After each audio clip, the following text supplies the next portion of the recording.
ಎಲ್ರಿಗೂ ನಮಸ್ಕಾರ. ಸ್ನೇಹಿತರೆ, ಬಣ್ಣದ ಜಗತ್ತಿನ ಅತಿಯಾದ ವ್ಯಾಮೋಹದಿಂದಾಗಿ ಕೆಲವೊಂದು ಬಾರಿ ನಮ್ಮ ವೈಯಕ್ತಿಕ ಜೀವನದ ನೆಮ್ಮದಿ ಹಾಳಾಗ್ತಾ ಇದೆ. ನಾವು ಇತ್ತೀಚೆಗೆ ನೋಡ್ತಾ ಇದ್ದೀವಿ, ಸಾಮಾಜಿಕ ಜಾಲತಾಣಗಳಲ್ಲಿ ಅತಿ ಹೆಚ್ಚಾಗಿ ರೀಲ್ಸ್ ನಲ್ಲಿ ತೊಡಗಿಕೊಂಡಿದ್ದಾರೆ. ಯಾವುದೋ ಒಂದು ಹಾಡಿಗೆ ತುಂಡು ತುಂಡು ಬಟ್ಟೆಗಳನ್ನ ಹಾಕೊಂಡು ಡ್ಯಾನ್ಸ್ ಮಾಡೋದ್ರ ಮೂಲಕ ಒಂದಷ್ಟು ಜನರಿಗೆ ಎಂಟರ್ಟೈನ್ಮೆಂಟ್ ಆಗ್ತಾರೆ, ಮತ್ತೊಂದು ಜನರಿಗೆ ಆಹಾರ ಆಗಿ ಹೋಗ್ತಾ ಇದ್ದಾರೆ ಈಗಿನ ಯುವ ಪೀಳಿಗೆ. ಅದರಲ್ಲೂ ಕೂಡ ಇದು ನಮ್ಮ ಬಣ್ಣದ ಜಗತ್ತಿಗೆ ತೆರೆದುಕೊಂಡಂತಹ ಕಲಾವಿದರನ್ನು ಕೂಡ ಹೊರತುಪಡಿಸಿಲ್ಲ. ಸಿನಿಮಾಗಳಲ್ಲಿ, ಧಾರಾವಾಹಿಗಳಲ್ಲಿ, ಹಾಗೆ ಸಾಮಾಜಿಕ ಜಾಲತಾಣಗಳಾದಂತಹ ಇನ್ಸ್ಟಾಗ್ರಾಮ್ಗಳಲ್ಲಿ ಅತಿ ಹೆಚ್ಚು ಟ್ರೆಂಡ್ ಆದಂತಹ ಕೆಲವೊಂದು ಸೆಲೆಬ್ರಿಟಿಗಳೇನಿದ್ದಾರೆ ಅಥವಾ ಸೆಲೆಬ್ರಿಟಿಗಳ ಸಂಸಾರಗಳೇನಿವೆ, ಇವುಗಳು ಕೂಡ ಇದು ಅತ್ಯಂತ ಹೆಚ್ಚಾಗಿ ಪರಿಣಾಮವನ್ನ ಬೀರ್ತಾ ಇದೆ ಅಂತ ಹೇಳ್ಬೋದು. ಯಾಕೆ ಈ ವಿಚಾರನ ಹೇಳ್ತಾ ಇದ್ದೀನಿ ಅಂತಂದ್ರೆ, ಈ ಸಾಮಾಜಿಕ ಜಾಲತಾಣಗಳಲ್ಲಿ ಬರ್ತಾ ಇರುವಂತಹ ಒಂದಷ್ಟು ವಿಷಯಗಳಿಂದಾಗಿ ಕೆಲವೊಂದಷ್ಟು ಸಂಸಾರಗಳು ಒಡೆದು ಹೋಗುವಂತಹ ಕೆಲಸಗಳಾಗ್ತಾ ಇದೆ. ಅಂದ್ರೆ ಒಂದಷ್ಟು ಜೋಡಿಗಳು ಬೇರೆ ಆಗ್ತಾ ಇದೆ. ನಾವು ಇತ್ತೀಚೆಗೆ ನೋಡಿದ್ವಿ, ಚಂದನ್ ಹಾಗೂ ನಿವೇದಿತಾ ಗೌಡ ಇಬ್ರು ಕೂಡ ಪರಸ್ಪರ ಡಿವೋರ್ಸ್ ಅನ್ನ ಪಡ್ಕೊಂಡಿರ್ತಾರೆ. ಅವರ ಮಧ್ಯೆ ಇದ್ದಂತಹ ಭಿನ್ನಾಭಿಪ್ರಾಯಗಳಾದ್ರೂ ಏನಿತ್ತೋ ಅಥವಾ ಮತ್ತೇನಿತ್ತೋ ಗೊತ್ತಿಲ್ಲ, ಆದ್ರೆ ಈ ಬಣ್ಣದ ಜಗತ್ತಿನ ವ್ಯಾಮೋಹ ಇದೆಯಲ್ಲ, ಇದು ಅವರಿಬ್ಬರ ನಡುವೆ ಒಂದಷ್ಟು ಗ್ಯಾಪ್ ಅನ್ನ ಕ್ರಿಯೇಟ್ ಮಾಡಿ ಅವರಿಬ್ಬರನ್ನ ದೂರ ಆಗೋ ರೀತಿ ಮಾಡ್ತು. ಪರಸ್ಪರ ಪ್ರೀತಿಸಿ ಮದುವೆ ಆದಂತಹ ಜೋಡಿ ನಮ್ಮಿಬ್ಬರ ಅಭಿಲಾಷೆಗಳು ಬೇರೆ, ಅಭಿರುಚಿಗಳು ಬೇರೆ ಅಂತ ಹೇಳಿ ಕಾರಣವನ್ನ ಕೊಟ್ಟು ಬೇರೆ ಆಗ್ತಾರೆ ಅಂತಂದ್ರೆ ಇದಕ್ಕೆಲ್ಲ ಏನು ಕಾರಣ ಇರುತ್ತೆ? ಇದಕ್ಕೆಲ್ಲ ಈಗಿನ ಟ್ರೆಂಡ್ ಅಂತ ನಾವೇನ್ ಹೇಳ್ತಾ ಇದೀವಲ್ವಾ, ಇವೆಲ್ಲನೂ ಕೂಡ ಒಂದು ರೀತಿಯಾದಂತಹ ಕಾರಣ ಇರ್ಬೋದು. ಇದೇ ರೀತಿಯಾಗಿ ಮಾಧ್ಯಮದಲ್ಲಿ ಕೆಲಸ ಮಾಡ್ತಿದ್ದಂತಹ ಜಾಹ್ನವಿ ಹಾಗೂ ಕಾರ್ತಿಕ್ ರವರ ಜೋಡಿ, ಇವರು ಇದೇ ರೀತಿಯಾಗಿ ಬಣ್ಣದ ಜಗತ್ತಿಗೆ ಬರಬೇಕು ಎನ್ನುವ ಒಂದು ಆಲೋಚನೆಯಿಂದಾಗಿ ಅವರು ತಮ್ಮ ಸಂಸಾರವನ್ನ ಅವರು ಬಿಟ್ಕೊಡ್ಬೇಕಾಗಂತ ಪರಿಸ್ಥಿತಿ ಬಂತು. ಯಾಕಂದ್ರೆ ಒಬ್ಬರಿಗೆ ಸಿನಿಮಾ ರಂಗಕ್ಕೆ ಅಥವಾ ಕಿರುತೆರೆಗೆ, ಹಿರಿತೆರೆಗೆ ಹೋಗೋದಕ್ಕೆ ಇಷ್ಟ ಇರಲ್ಲ, ಮತ್ತೊಬ್ಬರಿಗೆ ಅದೇ ಅವರ ಕನಸಾಗಿರುತ್ತೆ.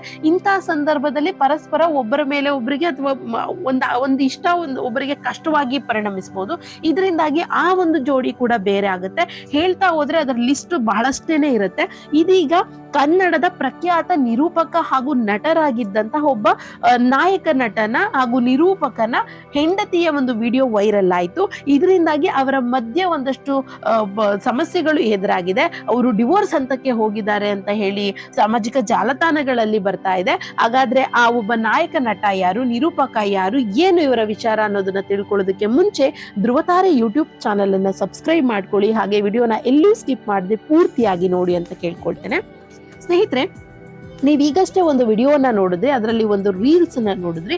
ಆ ರೀಲ್ಸ್ ನ ಮಾಡಿರೋದು ಬೇರೆ ಯಾರು ಅಲ್ಲ, ನಿಮ್ಗೆಲ್ಲರಿಗೂ ತಿಳಿದಿರೋ ಹಾಗೆ ನನ್ನಮ್ಮ ಸೂಪರ್ ಸ್ಟಾರ್ ನ ವಿನ್ನರ್ ವಂಚಿಕರವರ ತಾಯಿ ಹಾಗೂ ಮಾಸ್ಟರ್ ಆನಂದ್, ನಿರೂಪಕ ನಟ ಆಗಿರುವಂತಹ ಮಾಸ್ಟರ್ ಆನಂದ್ ರವರ ಧರ್ಮಪತ್ನಿ ಯಶಸ್ವಿನಿ ಮಾಸ್ಟರ್ ಆನಂದ್ ಅವರು. ಇವರು ನನ್ನಮ್ಮ ಸೂಪರ್ ಸ್ಟಾರ್ ನಲ್ಲಿ ವಿಜೇತರಾಗಿ ಪ್ರಥಮ ಬಹುಮಾನವನ್ನ ಪಡ್ಕೊಂಡಿದ್ರು. ಅದಾದ ನಂತರ ಟಿವಿ ಶೋಗಳಲ್ಲಿ, ಒಂದಷ್ಟು ಟಿವಿ ಶೋಗಳಲ್ಲೂ ಕೂಡ ಆಕ್ಟರ್ ನ ಮಾಡಿದ್ದಾರೆ ಹಾಗೂ ಇನ್ಸ್ಟಾಗ್ರಾಮ್ ನಲ್ಲಿ ಅತಿ ಹೆಚ್ಚು ರೀಲ್ಸ್ ಗಳನ್ನ ಮಾಡೋದ್ರ ಮೂಲಕ ಮುನ್ನೆಲೆಗೆ ಬಂದ್ರು. ಸೊ ಇದೀಗ ಇವರು ಒಂದು ರೀಲ್ಸ್ ಅನ್ನ ಮಾಡಿರೋದು, ಅದು ಕೂಡ ತುಂಡುಡುಗೆಯನ್ನ ಬಳಸಿದ್ದಾರೆ. ಅಂದ್ರೆ ಅವರು ಒಂದು ಮಿನಿ ಸ್ಕರ್ಟ್ ಅನ್ನ ಹಾಕೊಂಡು ವಿಡಿಯೋ ಮಾಡಿರೋದ್ರಿಂದ ನೆಟ್ಟಿಗರ ಒಂದು ಕೆಂಗಣ್ಣಿಗೆ ಗುರಿಯಾದಂತ ಪರಿಸ್ಥಿತಿ ಈಗ ಎದುರಾಗಿದೆ. ಯಾಕಂದ್ರೆ ಒಂದು ಮದುವೆ ಆಗಿರುವಂತಹ ಹೆಣ್ಣು, ಒಂದು ಸಮಾಜದಲ್ಲಿ ಒಂದು ಒಳ್ಳೆಯ ಸ್ಥಾನಮಾನದಲ್ಲಿ ಇರುವಂತಹ ಒಬ್ಬ ನಟನ ಹೆಂಡತಿ ಇದೀಗ ಈ ರೀತಿಯಾದಂತಹ ಬಟ್ಟೆಗಳನ್ನ ಧರಿಸಿ, ದೊಡ್ಡ ಮಕ್ಕಳಿದ್ದಾರೆ ಅಂತದ್ರಲ್ಲಿ ಇವ್ರು ಈ ರೀತಿಯಾದಂತಹ ಡ್ರೆಸ್ ಅನ್ನ ಧರಿಸಿ ರೀಲ್ಸ್ ಅನ್ನ ಮಾಡ್ತಿದ್ದಾರೆ ಅಂತಂದ್ರೆ ಮುಂದೆ ಇವರು ಕೂಡ ವಿಚ್ಛೇದನವನ್ನ ಪಡ್ಕೊಳ್ತಾರೆ, ಇವರು ಕೂಡ ಬೇರೆ ಏನೋ ಆಗ್ಬಿಡ್ತಾರೆ ಅನ್ನೋದೊಂದು ಕಮೆಂಟ್ಗಳು ಆ ಒಂದು ಇನ್ಸ್ಟಾಗ್ರಾಮ್ ಅವ್ರೇನು ಹಂಚ್ಕೊಂಡಿದ್ರಲ್ಲ ರೀಲು, ಅಲ್ಲಿ ಒಂದಷ್ಟು ಕಮೆಂಟ್ಗಳು ಬಂದಿದ್ವು. ತುಂಬಾ ಟೀಕೆ ಟಿಪ್ಪಣಿಗಳನ್ನ ಎದುರಿಸಬೇಕಾಯ್ತು ಅವರು. ಅದರಲ್ಲಿ ಒಬ್ಬ ಲೇಡಿ, ನಿಮ್ದು ಯಾವಾಗ, ಇಷ್ಟರಲ್ಲೇ ನಿಮ್ಗೂ ಕೂಡ ಡಿವೋರ್ಸ್ ಆಗತ್ತೆ ಅನ್ನುವಂತ ಒಂದು ಕಮೆಂಟ್ ನ ಮಾಡಿದ್ರು. ಈ ಕಮೆಂಟಿಗೆ ಇವರು ಕೂಡ ಉತ್ತರವನ್ನ ಕೊಟ್ಟಿರ್ತಾರೆ, ಯಶಸ್ವಿನಿ ಅವರು. ನಾನು ನನ್ನ ಪತಿಯೊಂದಿಗೆ ಬಹಳ ಚೆನ್ನಾಗಿದ್ದೇನೆ, ನನ್ನ ಗಂಡನಿಗೆ ಹಾಗೂ ಮಕ್ಕಳಿಗೆ ನಾನು ಹೆಚ್ಚು ಇಂಪಾರ್ಟೆನ್ಸ್ ಅನ್ನ ಕೊಡ್ತೀನಿ, ಹೆಚ್ಚು ಪ್ರೀತಿಸ್ತೇನೆ, ಅವರೇ ನನ್ನ ಪ್ರಪಂಚ ಎನ್ನುವುದಾಗಿ ಹೇಳ್ಕೊಂಡಿದ್ದಾರೆ. ಯಾವುದೇ ಕಾರಣಕ್ಕೂ ನೀವು ಹೇಳದಾಗೆ ನಮ್ಮ ಮಧ್ಯೆ ಡಿವೋರ್ಸ್ ಆಗಲ್ಲ, ಈ ರೀತಿಯಾದಂತಹ ಗಾಳಿ ಸುದ್ದಿಯನ್ನ ಹರಡಿಸಬೇಡಿ ಅಂತ ಹೇಳಿ ಅವರು ಆ ಒಂದು ಕಮೆಂಟಿಗೆ ಪ್ರತ್ಯುತ್ತರವನ್ನ ಕೊಟ್ಟಿರ್ತಾರೆ. ಇದೀಗ ಅವರು ಕಮೆಂಟ್ ಅನ್ನ ಮಾಡಿದ ನಂತರ ನೀವು ಕೂಡ ಆ ಕಮೆಂಟ್ ಅನ್ನ ನೋಡಬಹುದು. ನಾವೊಂದು ಸ್ಕ್ರೀನ್ ಶಾಟ್ ನ ನಿಮಗೆ ತೋರಿಸ್ತಾ ಇದ್ದೀವಿ ವಿಡಿಯೋದಲ್ಲಿ. ಸೊ ಈ ರೀತಿಯಾದಂತಹ ಒಂದಷ್ಟು ಒಂದಷ್ಟು ಕಮೆಂಟ್ಗಳು, ನೆಗೆಟಿವ್ ಕಮೆಂಟ್ ಏನಾಗುತ್ತೆ, ರೂಮರ್ಸ್ಗಳೇನಿರುತ್ತೆ, ಈ ರೂಮರ್ಸ್ಗಳು ಒಂದಷ್ಟು ಬೇರೆ ಬೇರೆ ಕಡೆ ಸ್ಪ್ರೆಡ್ ಆಗುತ್ತೆ. ಈ ಯೂಟ್ಯೂಬರ್ಸ್ ಗಳಾಗಿರ್ಬೋದು ಅಥವಾ ಚಾನೆಲ್ಸ್ ಗಳಾಗಿರ್ಬೋದು, ಮೀಡಿಯಾಸ್ ಆಗಿರ್ಬೋದು. ಯಾಕಂದ್ರೆ ಒಬ್ಬ ವೆಲ್ ನೋನ್ ಪರ್ಸನ್, ಒಬ್ಬ ಏನು ಸಿನಿಮಾ ರಂಗದಲ್ಲಿ ಹಾಗೆ ನಿರೂಪಣಾ ಕ್ಷೇತ್ರದಲ್ಲಿ ಗುರುತಿಸಿಕೊಂಡಂತ ಒಬ್ಬ ದೊಡ್ಡ ಕಲಾವಿದ, ಈತನ ವಿಷಯ ಅಂತಂದ್ರೆ ಇದು ನೂರಾರು ಜನರಿಗೆ ಆಹಾರವಾಗುವಂತ ಸಂದರ್ಭ ಕ್ರಿಯೇಟ್ ಆಗುತ್ತೆ. ಇಂಥ ಸಂದರ್ಭದಲ್ಲಿ ಈ ಒಬ್ಬ ನಟನ ಹೆಂಡತಿ ಬಗ್ಗೆ ಅಥವಾ ಅವರಿಬ್ಬರ ಮಧ್ಯೆ ಒಂದಷ್ಟು ವಿರಸಗಳು ಏರ್ಪಟ್ಟಿದೆ, ಅವರಿಬ್ರು ಡಿವೋರ್ಸ್ ಆಗ್ತಾರೆ ಅನ್ನೋ ಒಂದು ಗಾಳಿ ಸುದ್ದಿ ಇಡೀ ಕರ್ನಾಟಕದಾದ್ಯಂತ ಹಬ್ಬುತ್ತೆ. ಆಗ ಅವರ ಮನೆಗಳಿಗೆ, ಅವರ ತಂದೆ ತಾಯಿಗಳಿಗೆ, ಅವರ ಕುಟುಂಬ ವರ್ಗದವರಿಗೆ ಯಾವ ರೀತಿಯಾದಂತಹ ನೋವು ಉಂಟು ಮಾಡುತ್ತೆ. ಯಾಕಂದ್ರೆ ಅವ್ರು ಅದನ್ನ ಎಕ್ಸ್ಪೆಕ್ಟ್ ಕೂಡ ಮಾಡಿರಲ್ಲ. ಆ ಮಕ್ಕಳ ಮನಸ್ಸಿಗೆ, ಇನ್ನು ಕೂಡ ಚಿಕ್ಕ ಮಗಳಿದ್ದಾಳೆ, ವಯಸ್ಸಿಗೆ ಬಂದ ಮಗ ಇದ್ದಾನೆ, ಅವರಿಬ್ಬರ ಮೇಲೂ ಕೂಡ ಪರಿಣಾಮವನ್ನ ಬೀರುತ್ತೆ. ತನ್ನ ತಂದೆ ತಾಯಿಗಳ ಮಧ್ಯೆ ಏನು ನಡೀತಾ ಇದೆ, ಅವರು ವಿಚ್ಛೇದನವಾಗ್ಬಿಡ್ತಾರ, ಅವರಿಬ್ರು ಬೇರೆ ಆಗ್ಬಿಡ್ತಾರ, ಡಿವೋರ್ಸ್ ಆಗ್ತಾರ ಅನ್ನೋ ಒಂದು ನೋವು ಕೂಡ, ಕೊರಗು ಕೂಡ ಅವ್ರ ಮೇಲೆ ಬರುವಂತಹ ಒಂದು ಸಂದರ್ಭ ಕೂಡ ನಿರ್ಮಾಣ ಆಗುತ್ತೆ.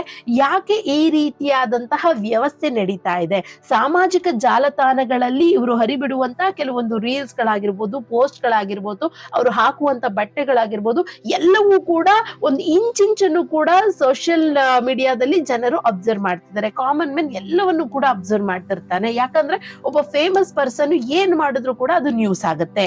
ಅವನು ಹಾಕೋ ಬಟ್ಟೆ, ಅವನು ತಿನ್ನೋ ಊಟ ಎಲ್ಲವೂ ಕೂಡ ನ್ಯೂಸ್ ಆಗುತ್ತೆ. ಅಂತದ್ರಲ್ಲಿ ಇವನ್ನೆಲ್ಲನೂ ಕೂಡ ಅರಿತುಕೊಂಡು, ಹಾಗಂತ ಅವರು ಆತರ ಬಟ್ಟೆ ಹಾಕಬಾರದು. ಯಾಕಂದ್ರೆ ನಮ್ಮಿಷ್ಟ ಅದು. ನಾವು ಸ್ವತಂತ್ರ ಭಾರತದಲ್ಲಿ ಇದ್ದೇವೆ, ನಾವು ಹಾಕೋ ಬಟ್ಟೆ, ನಾವು ತಿನ್ನೋ ಊಟ ಎಲ್ಲ ಕೂಡ ನಮ್ಮಿಚ್ಛೆ ಆಗಿರುತ್ತೆ.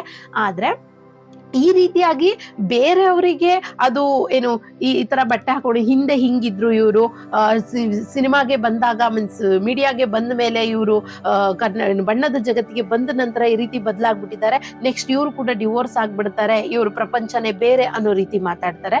ಇಂಥದ್ದಕ್ಕೆ ಆಹಾರವಾಗದೆ ಅವರು ಅವರ ಕುಟುಂಬ ಹೇಗಿದೆ ಅದನ್ನ ನೋಡ್ಕೋಬೇಕಾಗತ್ತೆ. ಅದರ ಜೊತೆಗೆ ಇವ್ರು ಹೀಗಿರಬಾರ್ದು ಅಂತಾನೂ ಕೂಡ ನಾನು ಹೇಳಲ್ಲ. ಆದಷ್ಟು ಸೋಷಿಯಲ್ ಮೀಡಿಯಾದಲ್ಲಿ ಜನಸಾಮಾನ್ಯರಿಗೆ ಆಹಾರವಾಗದೆ ಇರೋ ರೀತಿ ತಮ್ಮನ್ನು ತಾವು ನೋಡ್ಕೊಳ್ಳೋದು ಬಹಳನೇ ಮುಖ್ಯವಾಗಿರುತ್ತೆ. ಈಗ ಸೋಷಿಯಲ್ ಫಿಗರ್ ಅಥವಾ ಸಮಾಜದಲ್ಲಿ ಹೆಸರು ಮಾಡಿರೋರಿಗೆ ಅವರ ಹೆಸರನ್ನ ಉಳಿಸ್ಕೊಂಡು ಹೋಗ್ಬೇಕಾಗತ್ತೆ ಹೊರತು ಈ ರೀತಿ ಬಹಿರಂಗವಾಗಿ ಅವರು ಬೇರೆಯವರ ಮಾತಿಗೆ, ಬೇರೆಯವರ ಟೀಕೆಗಳಿಗೆ ಎದುರಾಗಬಾರ್ದು. ಹೇಗೆ ಇದ್ರು ಜನ ಟೀಕೆ ಮಾಡ್ತಾರೆ, ಆದ್ರೆ ಇಂತಹ ವಿಷಯದಲ್ಲಿ ಅವರು ಟೀಕೆಗೆ ಒಳಗಾಗೋದು ಸರಿ ಬರೋದಿಲ್ಲ ಅನ್ಸುತ್ತೆ. ಈ ವಿಷಯವಾಗಿ ನಾವು ಒಂದು ಮೆಸೇಜ್ ಅನ್ನ ಕೊಡ್ತಾ ಇದ್ದೀವಿ ನಮ್ಮ ಚಾನೆಲ್ನ ಮೂಲಕ. ಇಷ್ಟ ಆದ್ರೆ ತಗೊಳ್ಬಹುದು. ಇದರಲ್ಲಿ ಯಾವುದೇ ರೀತಿಯಾದಂತಹ ನೆಗೆಟಿವಿಟಿ ಅನ್ನೋದಿಲ್ಲ. ನಾವ್ ಯಾರನ್ನು ಕೂಡ ಗುರಿ ಮಾಡ್ಕೊಂಡು ಈ ಒಂದು ವಿಡಿಯೋ ಮಾಡಿಲ್ಲ. ಆದ್ರೆ ಇಂತಹ ಒಂದು ಗಾಳಿ ಸುದ್ದಿಗಳು ಅಥವಾ ರೂಮರ್ಸ್ಗಳು ತಪ್ಪಬೇಕು. ಇದರಿಂದಾಗಿ ಒಂದು ಫ್ಯಾಮಿಲಿ ಹಾಳಾಗುತ್ತೆ, ಒಂದು ಜೋಡಿ ಮೇಲೆ, ಅದವರ ಮಕ್ಕಳ ಮೇಲೆ, ಅವರ ಕುಟುಂಬದವರ ಮೇಲೆ ಪರಿಣಾಮ ಬೀರುತ್ತೆ ಅಂತ ಹೇಳ್ತಾ ವಿಡಿಯೋನ ಇಲ್ಲಿಗೆ ಎಂಡ್ ಮಾಡ್ತಾ ಇದ್ದೀನಿ. ಈ ವಿಡಿಯೋ ಇಷ್ಟ ಆಗಿದ್ದಲ್ಲಿ ಲೈಕ್ ಮಾಡಿ, ಕಮೆಂಟ್ ಮಾಡಿ, ಹಾಗೂ ವಿಡಿಯೋನ ಆದಷ್ಟು ಶೇರ್ ಮಾಡಿ. ಧ್ರುವತಾರೆ ಯೂಟ್ಯೂಬ್ ಚಾನೆಲ್ನ ಸಬ್ಸ್ಕ್ರೈಬ್ ಮಾಡ್ಕೊಳ್ಳಿ. ಎಲ್ಲರಿಗೂ ಧನ್ಯವಾದಗಳು.